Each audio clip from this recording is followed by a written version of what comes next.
What I've found through being at wellness retreats and being at breathwork retreats and just having such incredible community, a community of women, it's like beautiful relationships heal those, those trust wounds or those connection wounds or whatever it is. And what a beautiful opportunity that we have as facilitators to cultivate an environment where women can feel seen and heard, because that's all anyone wants is to feel seen and heard. And that the retreat environment is such an incredible opportunity to be seen and heard and be like deeply nourished on such a deep level, so that we can like continually bring these gifts to the world.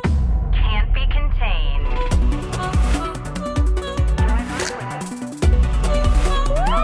That's what I'm talking about. Jenny Scholl, welcome to the Can't Be Contained podcast. Woohoo! I'm so excited. What's up, girl? It's weird seeing you on a screen because I feel like I spend so much time with you in person. I know. I'm kind of like, wait, what are we doing? You live right down there. This is what happens when your producer goes out of town and you just don't know how to work technology. We're like, let's just go old school. We're going to do these online platforms, Yeah, we're going to do it. We can transcend like any time-space situation. So. Because time and space is simply just an illusion. Dude, we're just back from my bachelorette. Thanks for planning everything. Woohoo! Oh my gosh. That was so fun. Dude, it was so great. It was so great. Like, I think I cried like multiple, like at least 10 times of like, when you intentionally put all of your favorite things together in the course of 3 to 4 days and stack them on top of each other, just like how exciting and how fun that is. It was perfect. There's the things that we planned and that we knew you wanted and like the visions and the expectations. And then there was also like the way it unfolded. That was just magical. It was really interesting when I shared it on Instagram, and so many people reached out and were like, how do I cultivate female friendships like that? Like I see this like massive group of girls and women that you spend time with in San Diego, like female friendships are really hard. And that's not the first time that I've heard that. Like I feel like that comes up a lot. And I'm curious, like I have my answers of like how we do that, but I'm curious from your perspective, like what lessons, what blessings, what have you found to be useful in cultivating a really powerful friendship group? That's a great question.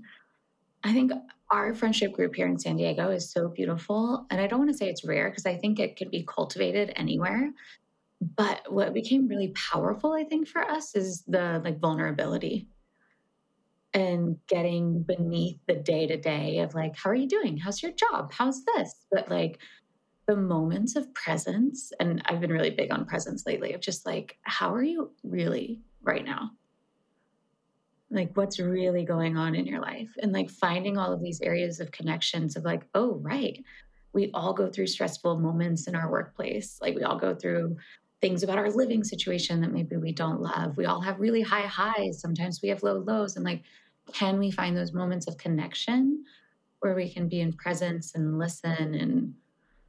And some of the friendships haven't always been easy, right? But it's like that understanding of the human emotions and that it's a little bit of a roller coaster and that we can come back and find equilibrium.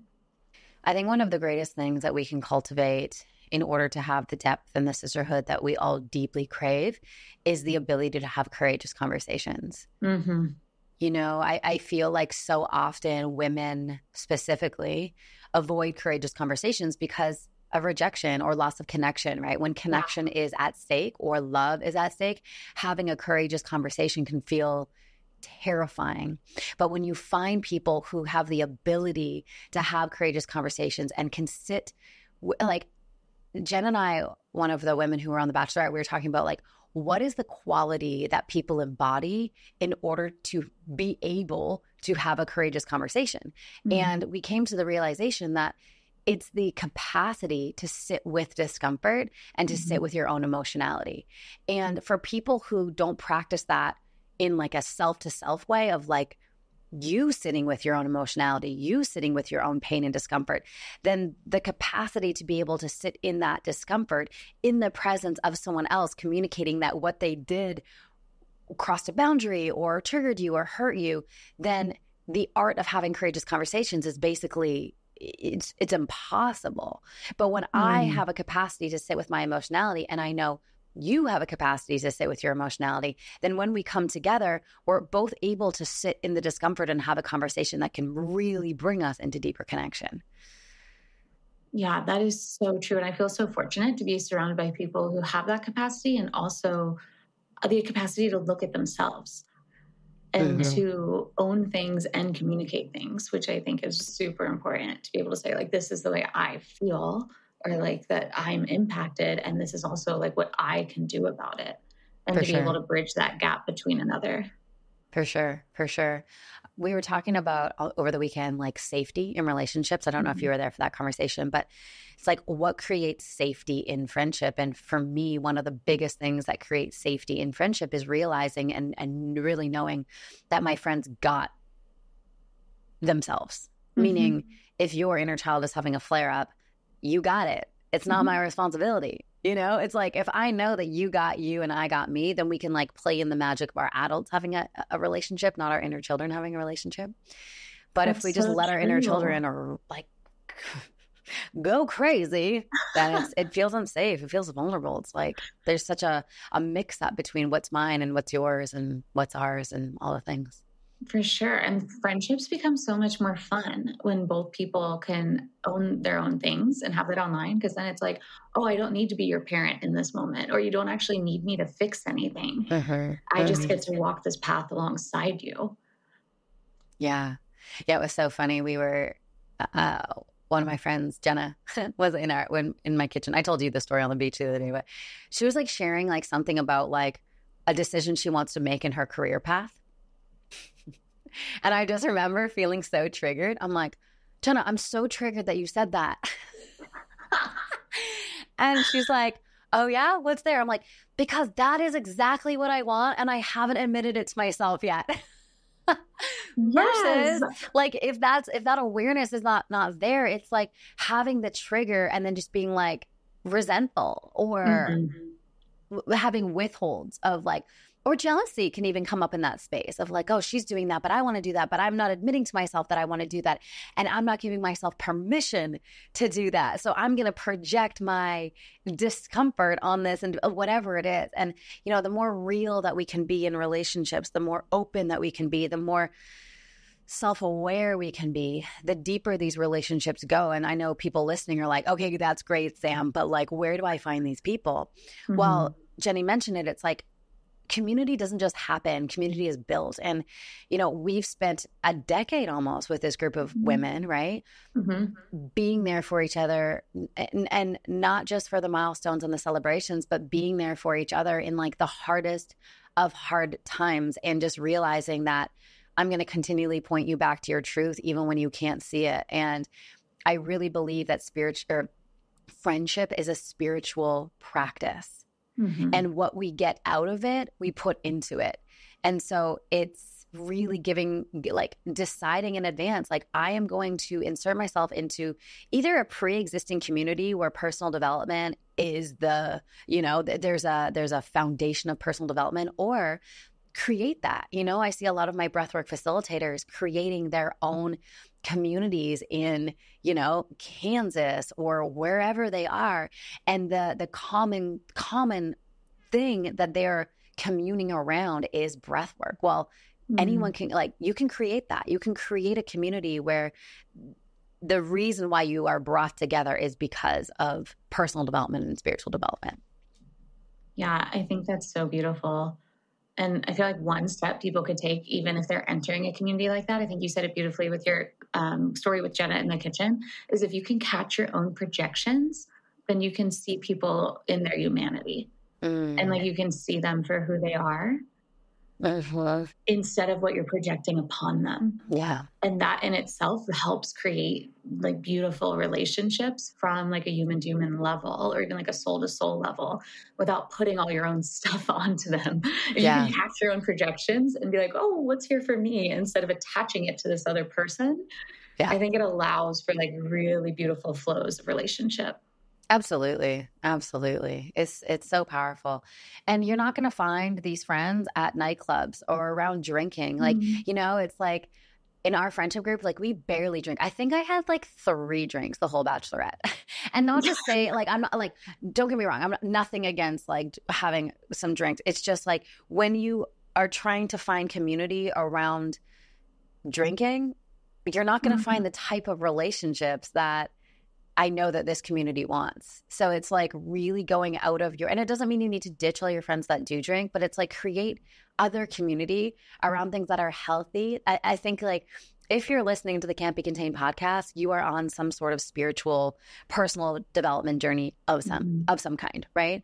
And I really love surrounding myself with people who are on this path because it keeps me aligned to what my soul is here to do and what my soul wants to do, And so, there was a time in my life where I didn't ditch all of my friends who were like, still partying on the weekends and, drinking a bottle of wine on Friday. Like that, I'm not like, hey, see ya. It's just like, let me increase the aperture of variety in my life and then allow myself to be drawn to the friends and communities that feel really good. And for me, that's like such a tell of where my soul comes alive, like that if I'm feeling extremely excited to be around that person and extremely regulated around that person. And it's like this beautiful feeling of excitement and calm simultaneously. I love that. I also thought it was so great at the Bachelorette. We went around and like Sam described how she met every single person there. Because some of us knew each other most of us knew each other very well. But there were beautiful women from like all facets of your life, which was so fun. Another part to bring them all together. And I just loved a lot of them had common threads of like a friend of a friend, a hike club, a dinner through another friend, an event or a podcast. Like it was just like once you start on this path of finding people that you align with, there's like a ripple effect of like, oh, then there's another, and then there's another, and then you get to see who kind of stays. Yeah. I'm like dating the same person. Yeah, that was me if you guys are wondering. Oh my God. So funny how our journeys started and so funny how they ended. Yeah. So you launched a new podcast recently. Tell us more. I know I did. It actually feels kind of funny even calling it a podcast because it's like this like essence of words that just want to be out in the world. And it happens so quickly and it doesn't feel like it's super professional or like fancy schmancy, but it's stuff that like these things that want to be out in the world. Yeah. And so now they are. I love that. It's so beautiful to just start. I remember years ago, one of my good friends, Kyle Cease, I would like overplan things. And, if I was doing an event or a speaking gig or whatever, like I would like really plan everything. He's like, hey, I got a dare for you. I dare you to fill an auditorium of like a couple hundred people and just show up and see what happens. And the event was called Untangled. It was in Vancouver years ago. And I did that. And it gave me permission to just show up and see what happens. And honestly, it's the most beautiful thing to just like have that divine inspiration and just take action, like have that divine inspiration and just go, this doesn't need to be perfect. It doesn't need to be polished. It just needs to be out in the world, totally. And so like kudos. And I love it. I listened to a couple episodes. I'm like, this is really good. Thanks. Yeah. It was just coming through so strong one day and it felt fun to create, and it's Mystic Bloom is what it's called. And it's for spiritual exploration and mystical awakening. And it feels like it has a life and an essence of its own. So when it was like, oh, boop, boop, boop, boop, like just put it out there. And it's like, I want to have more of these conversations. So why not just start having them? 100%. And it's just like, thank you for sharing that story because it's like the permission to just follow the hunches of what's inside of you, Follow the inspiration. Just get it out there. Don't second guess it. Create the event. Do the retreat. Get on stage. Start the podcast. Start the business. Like, right. When inspiration comes to us, it's not for us to like perfect it and structure, like just get it out there. And just like the more we get it out there, the more it has a form. Like when Pause came to me in 2017, you know, it just hit as inspiration. And then when my awareness played with the inspiration, it began to build this field of what it is now. And every single day that's being refined and refined and refined and refined and refined. And the area of expertise that you and I love to play in is events and retreats, right? We have, by the way, you guys, we have the next launch of six-figure retreats coming up so soon. Oh my God, the first one was so fun. So fun. It was so fun. And I love seeing all the retreats that are like now being created and launched and like all the stories that are coming through of people who are doing it. It's amazing. It really is amazing. It really is amazing. By the way, guys, if you are interested in that, we've put a link in the show notes of this podcast. If you saw it the first time and you're like, ooh, that sounds great, maybe I'll get it the next time. This is actually the last time that we're launching six-figure retreats to our greater community. After this launch, it is only going to be available for our students who go through PFT, our breathwork facilitator program. So if you had your eye on six-figure retreats the first time and you didn't jump in, this is the last and final time to jump in. So we'll put the show notes in there. But it's interesting. It's like, I remember when I first had an inspiration to do, like, let's go on that thread of like inspiration and then put it into manifestation. That first inspiration of wanting to create my first retreat. I remember I've always known the power of in-person events. And even today, like every single time you and I create an in-person event together, we leave and we're like, that was the greatest thing ever. And I think sometimes it can feel quite daunting for people to, you know, put themselves out there in that way, even though it's everything that they desire to create and do. And the more we just take action and just follow the inspiration, follow the energy, like the universe hooks it up. And I also feel like when the thing that you want to create in the world is for the betterment of humanity, there's this invisible jet fuel that just constantly shows up and supports. You know? Yeah, it's so true. I was actually, those little like memories that pop up on your phone. 7 years ago today, I had a memory of being down. I was leading a group in Nicaragua and like building the school down at Montes, and just thinking about like that first group, which is where we like first had the inspiration to start doing merch and gear and hats, which are like all over town now. And it's so funny because it was just a hit, or just like let's do this, let's try that. And it's so beautiful to see what can happen and what can happen when people say yes. And people are still coming up to me like 7 years later being like, I'm so grateful for that experience. And I'm so grateful that we were there in person, because these in-person transformational events, like, they get in your bones. You don't 100%. Like, it's like lasting transformation. And these like memories, and they're visceral and you can remember. And yeah, it's one of the reasons I love that we put this course together, because it goes through so much of what I think are like really simple hurdles for people that they can overcome to create really beautiful experiences. Yeah, I remember the first retreat that I ever did was called What Are You Hungry For? And it was when I was running Hungry for Happiness. And I just remember how big it felt. Like, oh my gosh, I'm going to have 16 women there from all over the world who've paid a lot of money to be here. And I remember it feeling like really intense and really like complicated and big. And then I remember the moment driving away and being like, that was the greatest feeling ever. However, on that retreat, I did lose a crap ton of money. I didn't have the six-figure retreat blueprint yet. I lost a crap ton of money. And then I just remember, I'm like, I need to hire a mentor to help me not only put on transformational experiences, but transformational experiences that can actually like make people money. Or I can make money doing it. So it's not, all for nothing. So and now fast forward, Pause has done $5 million of retreat sales. It's crazy. Wow. between pause and group happiness, $5 million of retreat sales.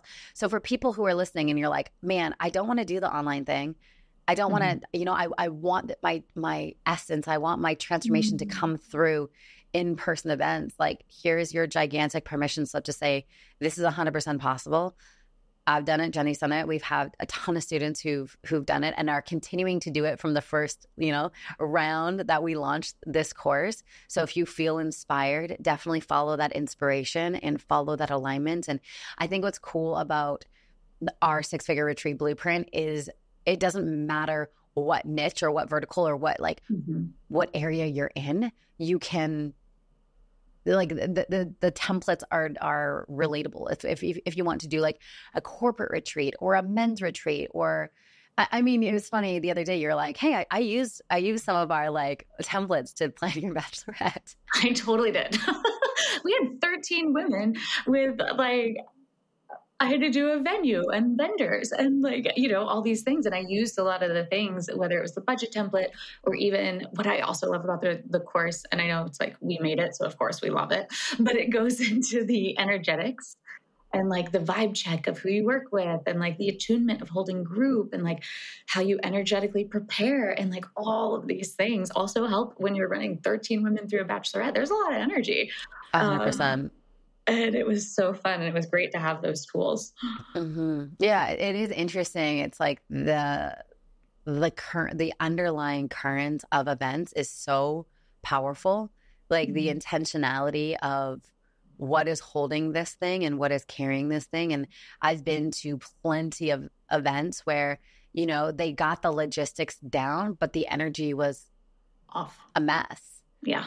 And you're at the event and you're like, wow, this like seems like it should be really good, but I feel there's it feels kinky. It feels like So what's your advice for like really dialing in the energetics so that the participants feel really like seen and heard and cared for? Yeah, that's such an important part. And part of why I love, we do like a visioning exercise right before even the retreat starts, because it all really starts of like, how do you want people to feel? Like, how do you want to feel? And then the logistics get built around the energetics and the feeling, because you want to take this vision and this feeling and then bring it to life.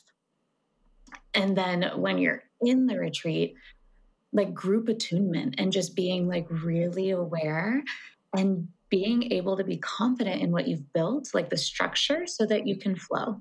Because sometimes what you think is a great plan for the day, you can get halfway through the day and it's just like a continual feeling into, right? Like you go in through the day and be like, wow, if we go through with our afternoon, this is going to be a lot.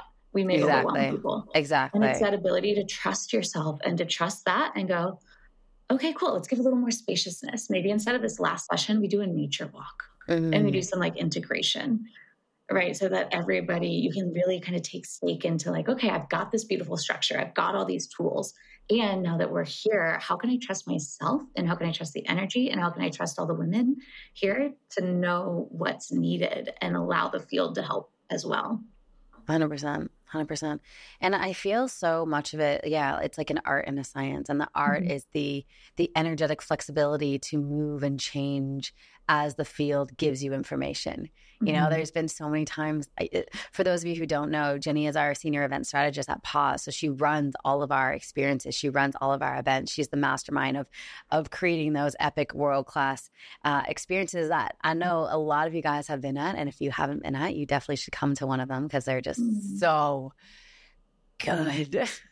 Like, again, it's our event, so I'm a little biased, but I think our students and our clients really do agree. Like it's really, really, really beautiful. And yeah, just being able to read the field. And if you guys are not familiar with that, it's like the energetic field of the retreat. Like every single participant brings a certain energy, and we don't know what that energy is going to be until we're actually there.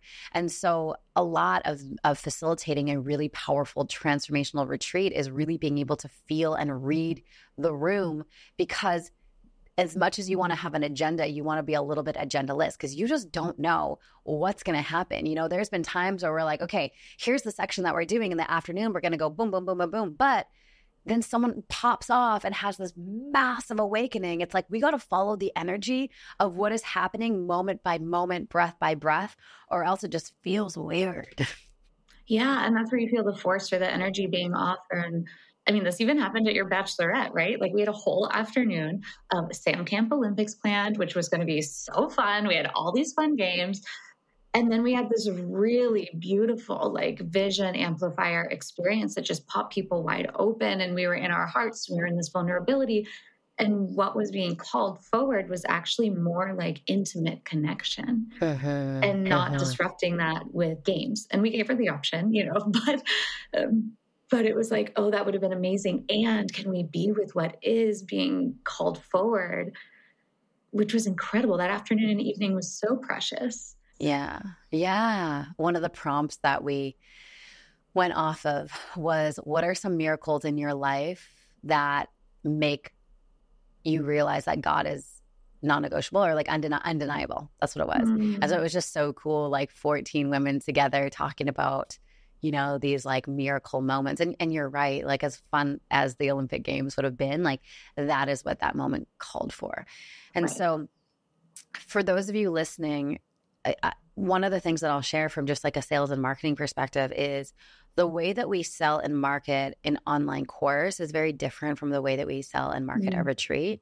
And I learned this the hard way when I've done 49 retreats now. I think the one in a couple of weeks that we have coming up will be the 50th retreat. That's crazy. That's amazing. That's insane.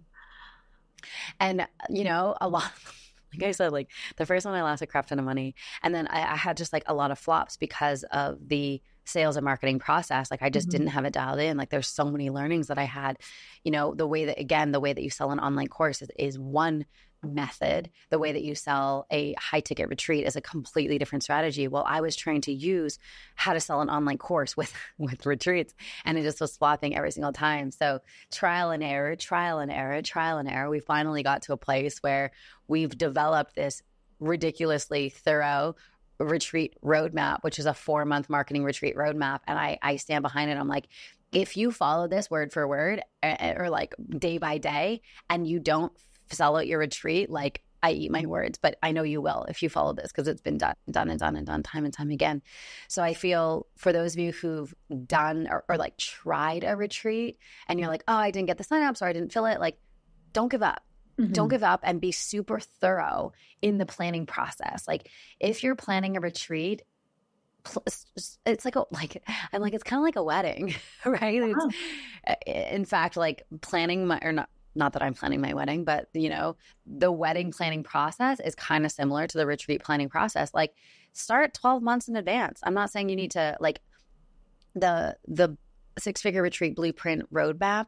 It's a 4-month roadmap, but before the 4 months come to start talking about the retreat and like getting people interested, you want to have like at least 6 months to think about it, feel into it. What is the vision? What is the design? Get the branding done, get the teachers on board, get the venue, all of that kind of stuff, and then begin to market and sell it. So one of the biggest mistakes, and I made many, but this was one of the biggest ones, is I would be lastminute.com. I was like, it's 2 months away, let's go. And then it would flop. And I'm like, oh my God, why did I lose a crap ton of money again? And so we've really looked back in the last 7 years and figured out what are the biggest, like, how did I fail? And how do we make sure that people don't fail by giving them a really solid, dialed in process? Yeah, I love that. I was thinking about that the first time we went through the course of like, wow, this is a longer process, right? And it's so much in-person events. There's a lot of things of like safety and people that want to like taste the experience, trust the teacher. And like that just takes natural time to build.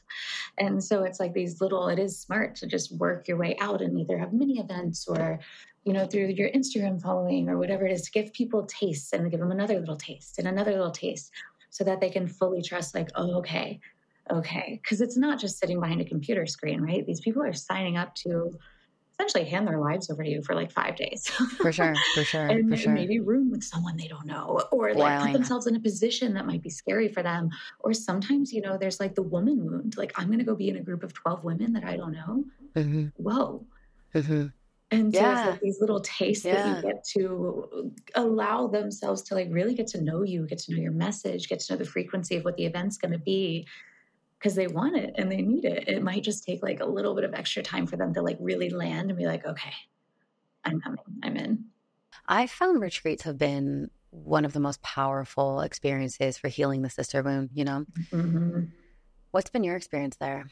Oh And my did gosh. you have a sister wound? I don't know if I ever really did, Yeah. honestly.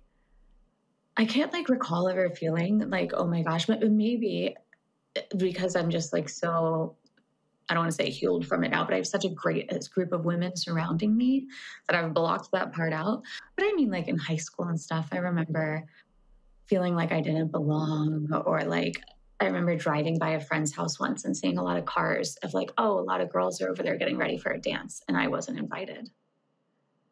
You know, like that stuff definitely happened. And so it's been a navigation of like, am I going to fit in?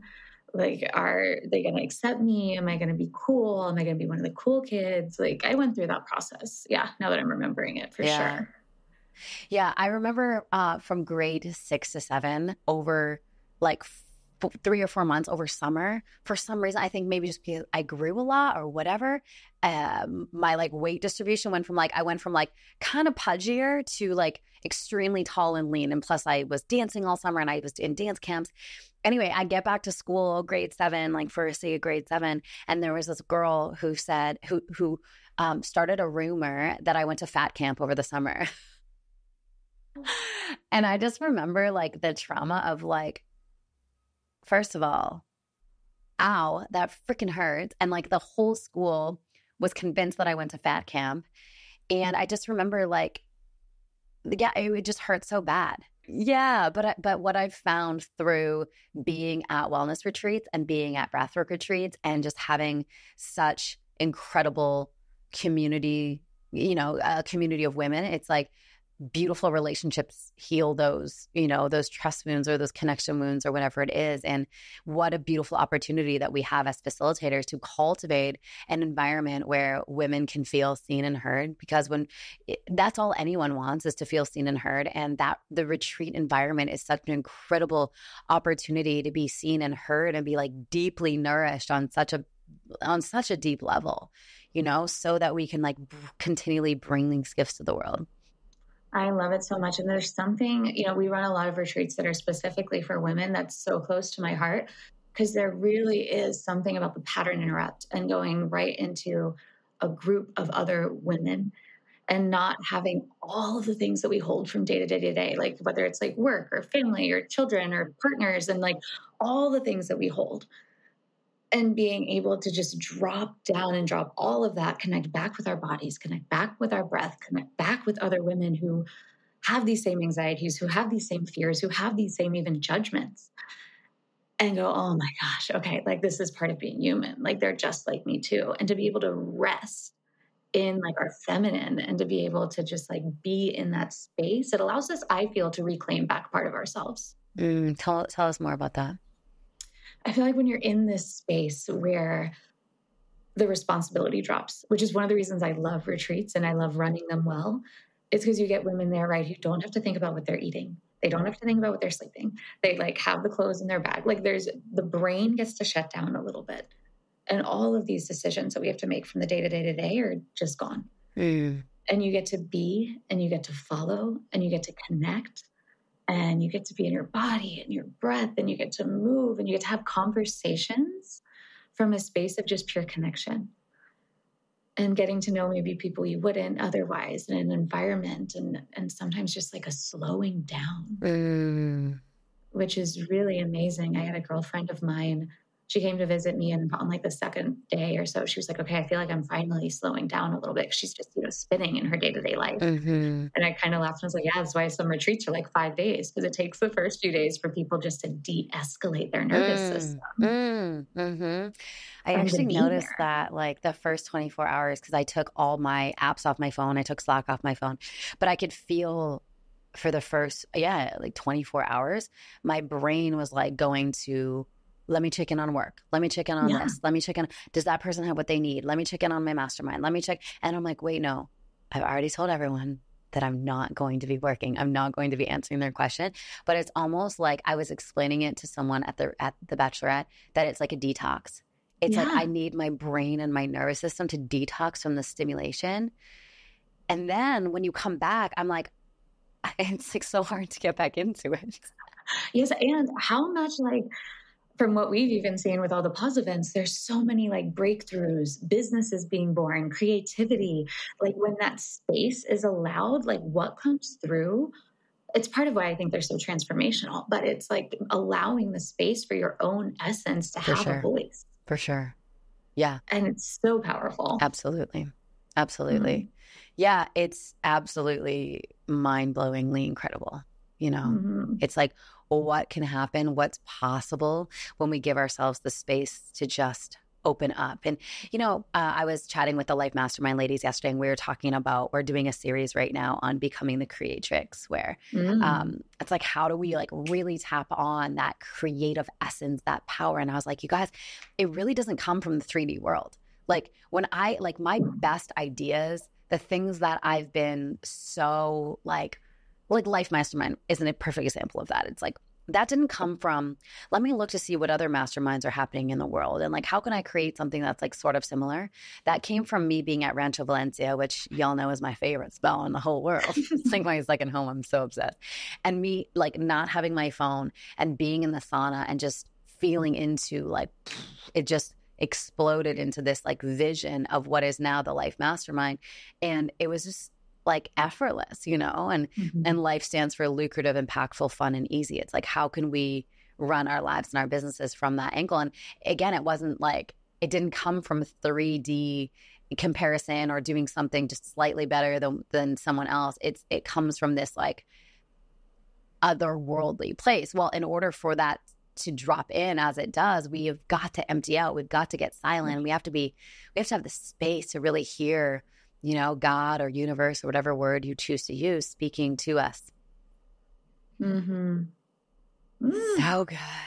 So good. So we have some exciting times coming up, Jenny. Oh yeah? You know, like I so badly want to tell my audience what's happening behind the scenes. I feel like I've just been like blue balling them for like so long now. Soon. It's getting closer. I know. I'm freaking out. I'm going to shit myself. I hope I don't.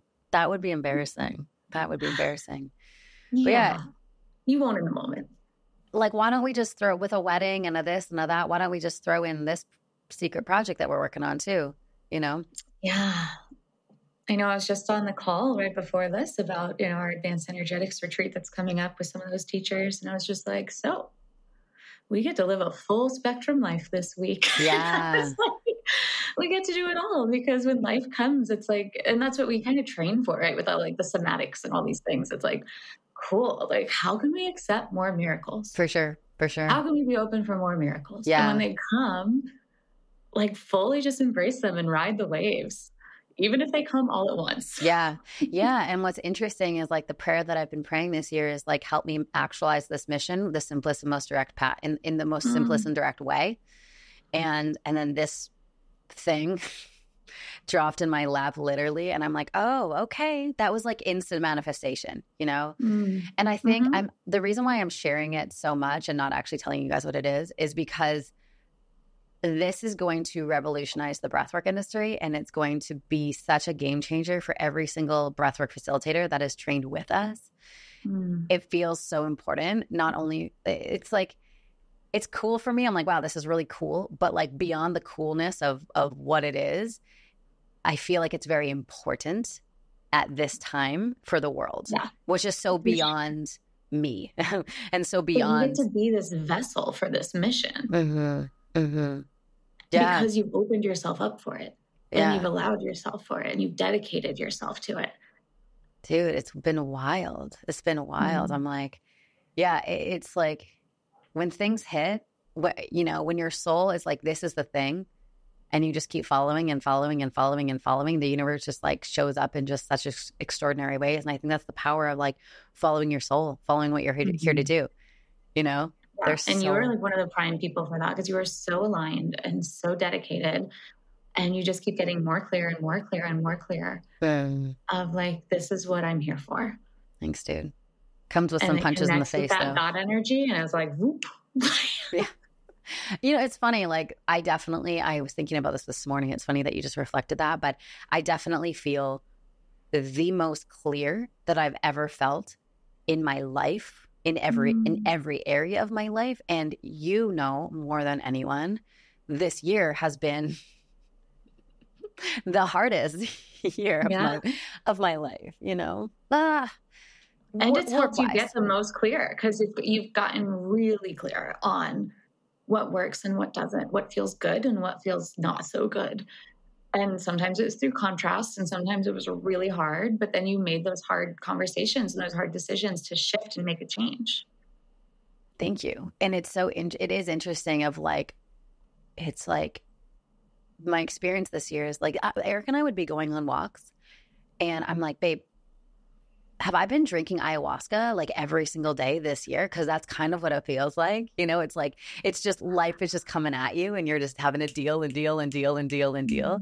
And what I know to be true now, and I've felt this year on such a deep level, is like the reason why your world gets rocked is because there's something better trying to emerge.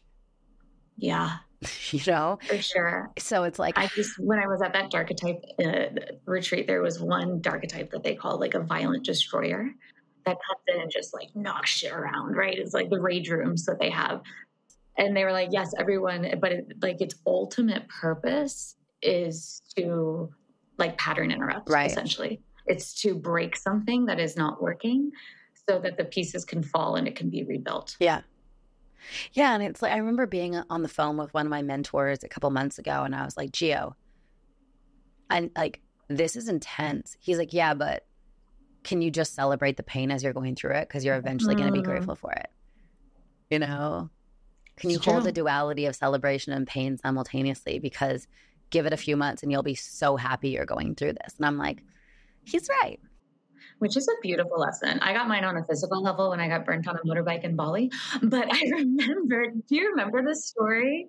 This man who owned this hotel, he got this like little serum of what the Indonesian surfers use to like heal up their wounds so they can go back in the ocean. And he was like, this is going to burn. This is probably going to be the most painful thing you've ever felt in your entire life. And he was like, but can you sit in it and celebrate it? He was like, really feel it? Wow. You may never feel pain like this again. Wow. And I was like, whoa. And I did. He was like, feel it. And he was like, he's like, in the human experience, how often do we get to have pain like this? Like, celebrate this moment. And I'll never forget it. I'm like, wow. Was it the worst? Yeah, it was pretty painful. I mean, I haven't had a child, so who knows how that's going. Right. But even then, people say to like really embrace it, right? Because it's like, as something that leads to something else on the other end. And how often do we actually get to feel that as human beings? Yeah. Have you got stung by a stingray yet in San Diego? No, and don't say yet. I'm sorry. I'm sorry. That's hilarious. I didn't even realize I said that. Let me try again. I am mentally prepared that it may be a rite of passage based on how much we're in the ocean. But I shuffle my feet like crazy so that I don't have to, because I have seen very grown, strong men crumble their knees on the stingray spit. Yeah. So. Yeah. It's like the one thing where I'm like, what's that going to be like? Like chances are we're probably going to get stung because we live at the beach and we're in there all the time. But I'm bracing myself. It was so funny. A couple days ago, Eric and I went down to the beach and there was a shark warning. It was like, beware of shark. There was like a shark sighting or whatever. So I'm sitting on the beach. I'm like, Eric, let's go in. He's like, there's 0% chance I'm going to get bitten by a shark sitting on the beach. When I enter that water, that goes up significantly. So no thanks. I'm like, oh, you're right. I don't think about those things. I have this, you know me. I have this like nothing bad will ever happen to me sort of rosy colored glasses, which works for me in most times, Yeah, it's great. And now you have Eric who can like assess risks. And so it's perfect. Totally. Yeah. I'm like, you take care of us dying and I'll make sure we have fun. Yeah.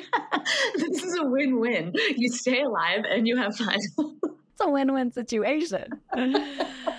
Oh my gosh. Oh my gosh. Oh my gosh. Well, I'm so excited for us to welcome in another round of epic people to build a 6-figure retreat business. I just can't wait. You know, I feel really proud of the course that we created. I feel very proud of like all of the value. And I'm so excited to, guys, our promise is like, you're going to profit on the front end. You're going to make money on the back end. We're going to show you exactly how to do that. It's foolproof. The only thing that's going to get in your way is you not doing the work. So if you are listening and you're like, that sounds really, really, really good, we're going to put the link to the page in the show notes. I'm also, at the time of this podcast coming out, we're going to be talking about it on social every single day. So just make sure you follow along on @Samantha Skelly, or just DM me the word retreat life, and I'll send you if you're on your phone right now, just send me retreat life, and you'll get the link populated to your DM inbox. But Jenny, anything else you want to share about that?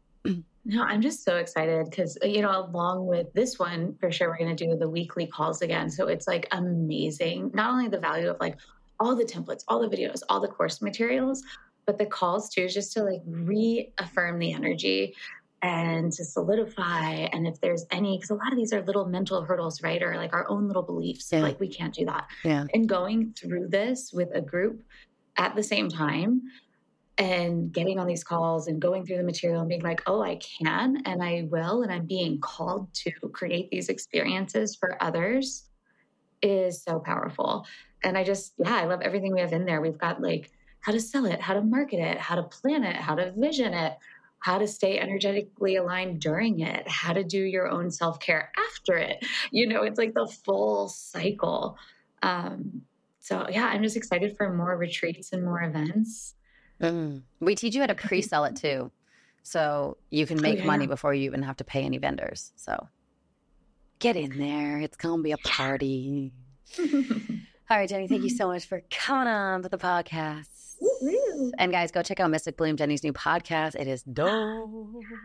Thanks. I'm excited. So good. So good. All right, we'll see you soon.